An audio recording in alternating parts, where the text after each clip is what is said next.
de Economia na semana no Congresso Nacional, porque a gente teve a pauta enviada pelo governo federal a respeito do pacote fiscal de redução de gastos, que foi desidratada, votada, aprovada e, enfim, tivemos uma promulgação daquele texto enviado pelo governo federal através do Ministério da Fazenda. Mas tivemos uma desidratação considerável, Diogo da Luz. Aquela ideia inicial que ia gerar uma economia de não sei quantos bilhões, não rolou. E isso tem mexido com as estruturas políticas no Congresso Nacional. Por quê? Porque o governo despeja bilhões de emendas, né? Principalmente em dezembro, que a gente estava com as emendas represadas por conta daquela decisão do STF. Aí a gente teve bilhões de emendas em troca de muitas votações importantes, mas as votações não vieram a contento. Isso pode mexer, inclusive, nos ministérios. Há quem diga que tem gente caindo nos ministérios do presidente Lula, principalmente aqueles ministérios de relacionamento, de interlocução política com o Congresso Nacional. Como é que você vê essa semana no Congresso envolvendo as pautas da economia? Diogo da Luz. Eu vejo a semana que passou com péssimos olhos do Congresso. Talvez até mais do que do governo federal, que tem seus erros, sem dúvida alguma, tem uma grande responsabilidade. Mas por quê? Tudo isso começou quando, em julho, o Congresso resolveu não votar a lei de diretrizes orçamentárias, que é a base do orçamento. E se tivesse votado aquela lei, ali em julho, antes das férias congressuais, teria aparecido o rombo fiscal para 2025. Por isso eu entendo que o Congresso fez isso em concordância com o Executivo, para não aparecer esse problema. Foram deixando para a última hora e só votaram essa lei de diretrizes orçamentárias na última quinta-feira. E aí descobriram que o próprio projeto de lei da diretrizes orçamentárias tinha 30 bilhões de rombo.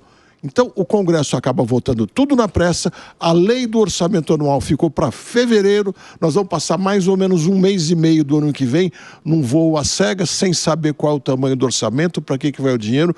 Portanto, eu entendo que o Congresso tem muita responsabilidade. E, para piorar, continua colocando dentro do orçamento mais de 50 bilhões de emendas eleitorais.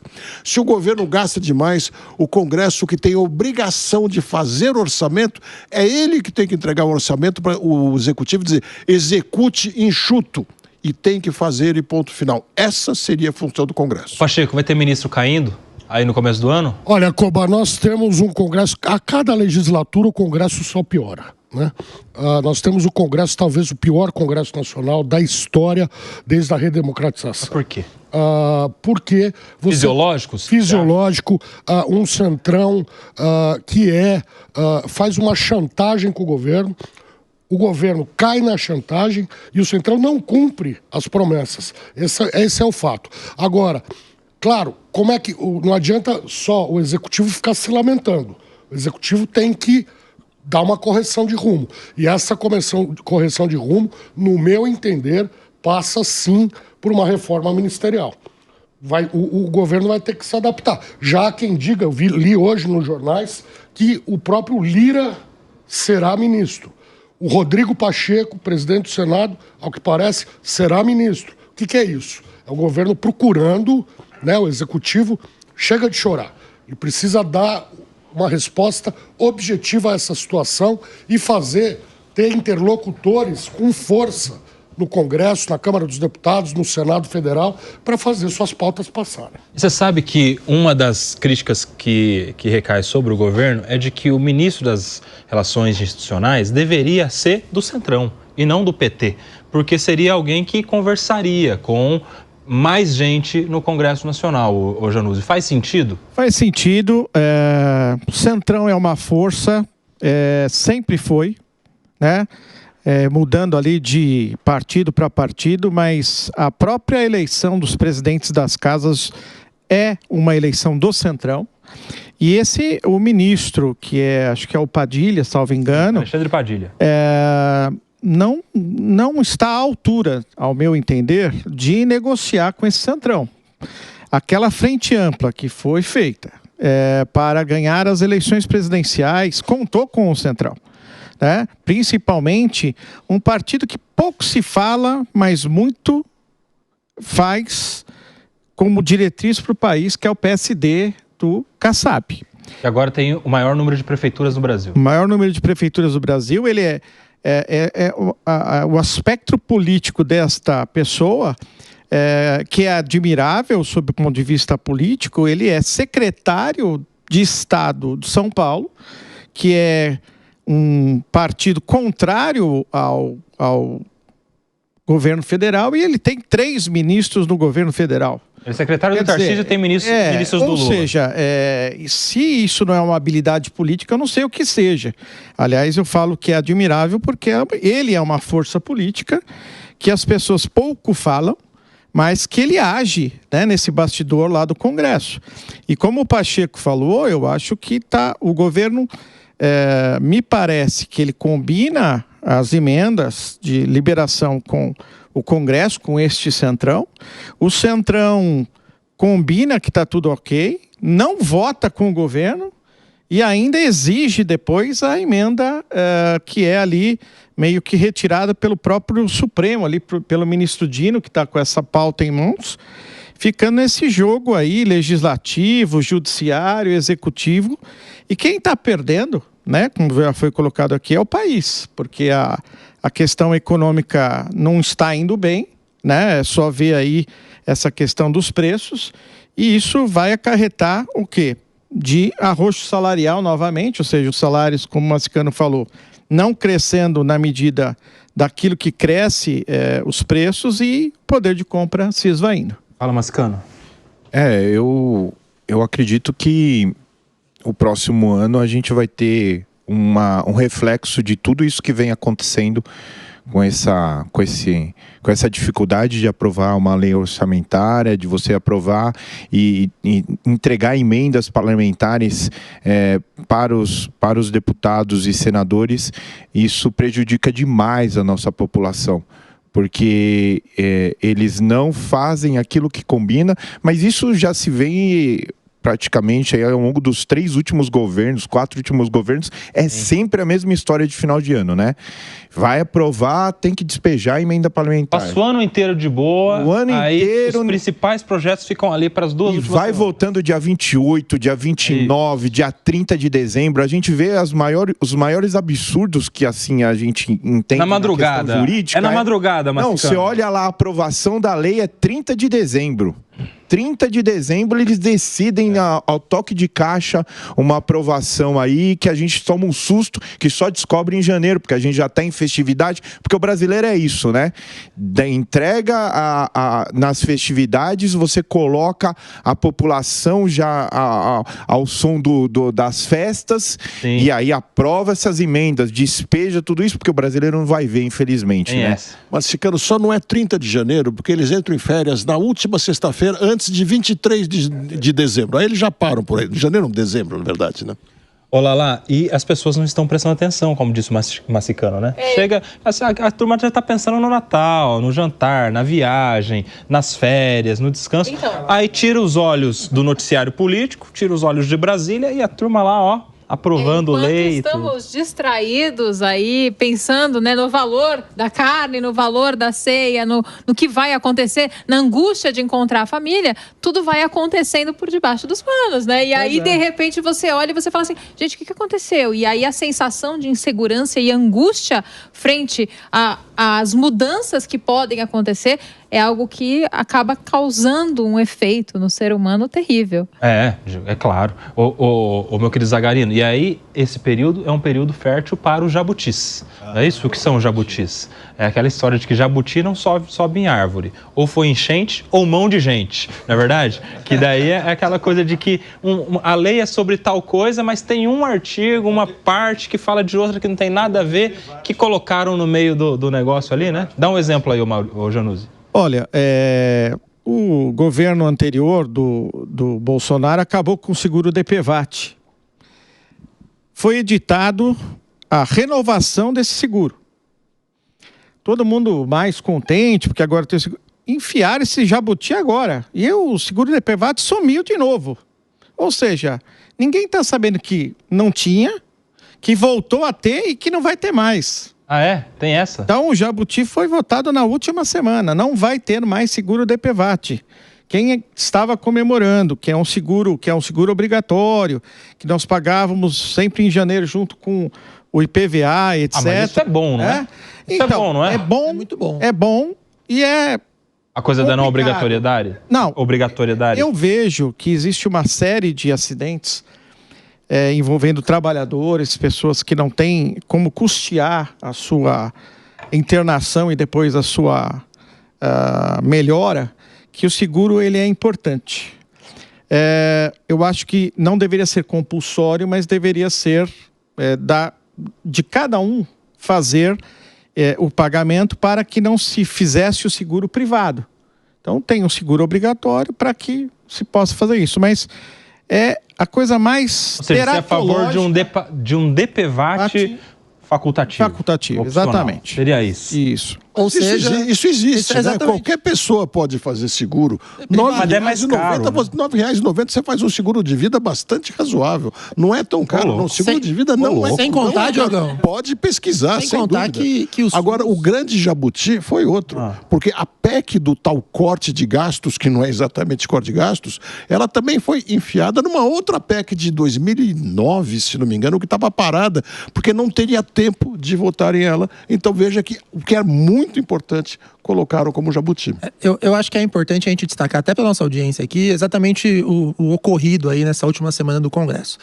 A LDO, que é a Lei de Diretrizes Orçamentárias, ela não pode ser votada em hipótese alguma na última semana. Ela tem que ser votada pelo menos com 6 meses de antecedência para você poder ter tempo hábil para o orçamento, que aí é a Lei Orçamentária Anual, ser discutida nas comissões do Congresso depois de ser apresentada ali pelo Poder Executivo. E por que eles não fazem isso? Não se trata de que estamos em festas e que a gente não está de olho. Eles fazem isso exatamente por causa desse centrão que estava sendo elogiado aqui, para colocar a faca no pescoço do presidente que for. Mais uma vez, nós estamos diante de um sistema político que tem um poder legislativo que manda mais que o presidente da República. E não importa se esse presidente é de esquerda, de direita, não importa. Porque o que importa é a vontade egoísta dos parlamentares, que estão mais preocupados em se perpetuarem no poder do que, de fato, de poder contribuir com a fiscalização do orçamento. E digo isso porque nós estamos, só para vocês terem noção de dados, a dívida pública no Brasil hoje, ela já beira 80% do nosso PIB. Isso quer dizer que nós estamos numa crise profunda. Então, precisamos fazer o mínimo, que é gastar menos do que arrecadamos.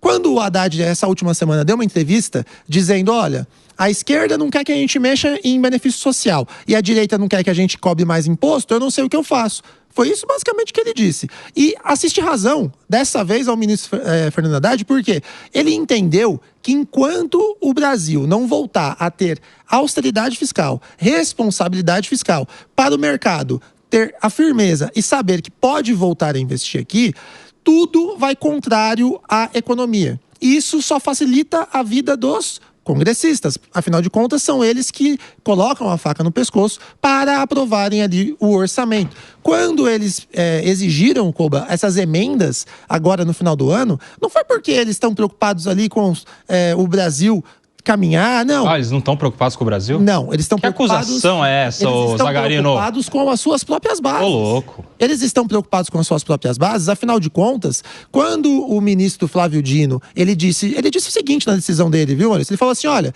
a gente precisa ter emendas que garantam transparência e publicidade. E não sou eu que digo isso, não foi o Flávio Dino, isso é a Constituição. O governo federal, ele teve que fazer uma manobra mediante a AGU para tentar se adequar à decisão do Flávio Dino, para empurrar goela abaixo 6 bilhões de reais em emendas para o Congresso para eles votarem. Então eles estão prejudicando a democracia. Emenda parlamentar é uma imoralidade. Ela é contrária à democracia. Você é contra qualquer tipo de emenda? Qualquer tipo de emenda. Eita. Se a pessoa quer lidar com o orçamento e definir para onde serão gastos... Candidato a presidente. Candidato a presidente, governador ou prefeito. Fala, ô Pacheco. Audiência, por favor, aplausos. Ô, louco. Aplausos. Efusivos aplausos. Disse tudo o que eu queria dizer. Rapaz, chegamos em dezembro com o Pacheco pedindo aplausos para o Zagarino, hein?